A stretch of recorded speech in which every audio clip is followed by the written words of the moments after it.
There are two countries in Africa understood to have never been colonized by an outsider, with Ethiopia being the most decorated of both. But what if I could give you a reason to say Ethiopia were probably colonized? Well, that's yours to decide. Stick around.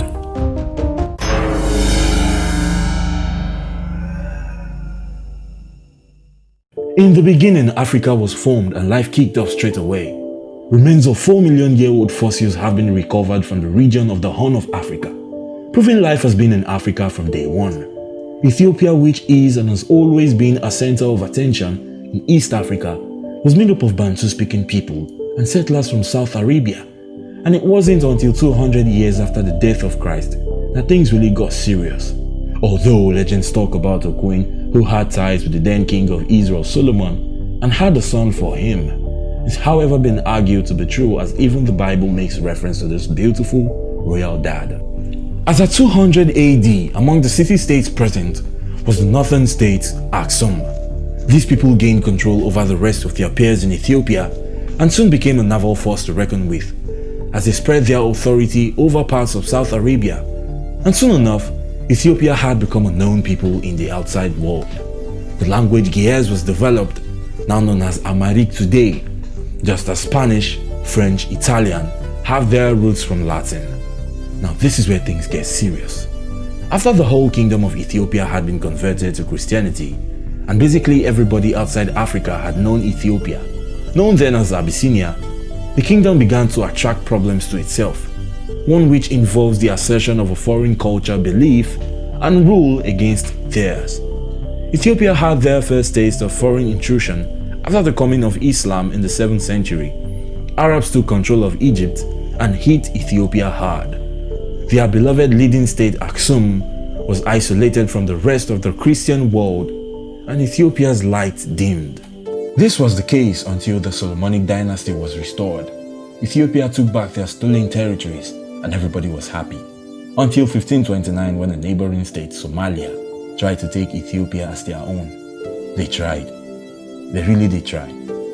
As a matter of fact, General Mohammed Gran, leader of the Somalian troops, the left-handed Mohammed, had gained control over 2/3 of Ethiopia and was soon going to announce Ethiopia as a subordinate of Somalia.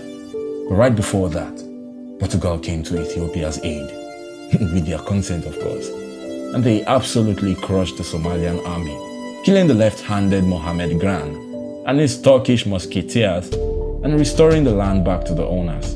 The Portuguese themselves tried to instill their religion upon Ethiopians, but were sent packing.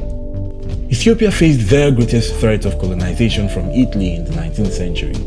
An agreement was signed in 1889 between Italy and Ethiopia that gave the Abyssinians the go-ahead to get firearms and armaments, and in return, Italy would be the intermediary for foreign affairs. Italy saw this as Ethiopia being under their protection, and they exploited it. Went as far as sending a message to the European powers that Ethiopia was now under Italian control. This was of course the strategy every colonialist used to take over African states back then. But the Emperor of Ethiopia, Menelik II, was having none of that. With further debates and discoveries of deceit by both parties, the ultimate was war.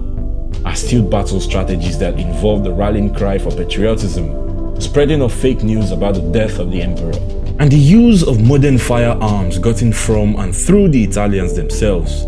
The European powerhouse was absolutely destroyed and disgraced on the battlefield at Adwa in 1896.